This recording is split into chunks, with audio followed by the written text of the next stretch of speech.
je m'appelle Emma Stocking et je vais vous présenter le chantier biodiversité de la fresque de la Renaissance écologique.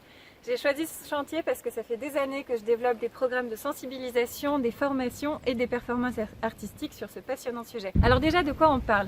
La biodiversité, ça englobe trois notions. La diversité des espèces d'abord, des alpagas aux châtaigniers en passant par les coccinelles. Ensuite, la diversité génétique au sein d'une espèce. Vous ne trouverez jamais deux alpagas identiques. Et enfin, 3, la diversité des interactions de communautés d'espèces avec leur milieu, c'est ce qu'on appelle des écosystèmes. Et aujourd'hui, la biodiversité est en grand danger.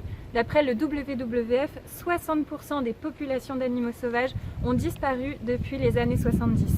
Et on continue sur cette lancée. D'après l'IPBES, qui est un collectif de scientifiques qui est un peu l'équivalent du GIEC de la biodiversité, une espèce sur 8, c'est-à-dire 1 million d'espèces, vont s'éteindre d'ici à la fin du siècle si on ne change rien. Et pourtant, la biodiversité, c'est tout autour de nous, c'est présent en permanence, c'est la nourriture dans nos assiettes, c'est les fibres de nos vêtements, c'est le bois pour nos maisons, l'eau qu'on boit, l'air respirable, et c'est aussi un allié essentiel dans la lutte contre le changement climatique, puisque les arbres et les sols captent et stockent le carbone.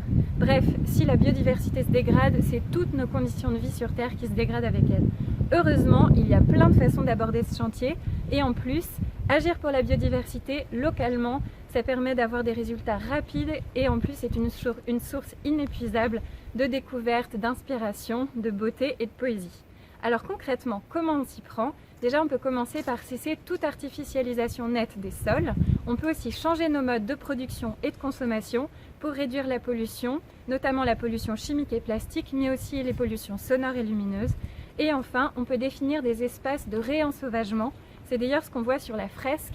On voit une forêt de feuillus un peu éloignée de la ville et ces feuillus sont très diversifiés et abritent des écosystèmes sauvages et en plus ils permettent de stocker le carbone, donc de lutter contre le changement climatique. Si ça vous intéresse, cliquez sur le logo et rejoignez-nous.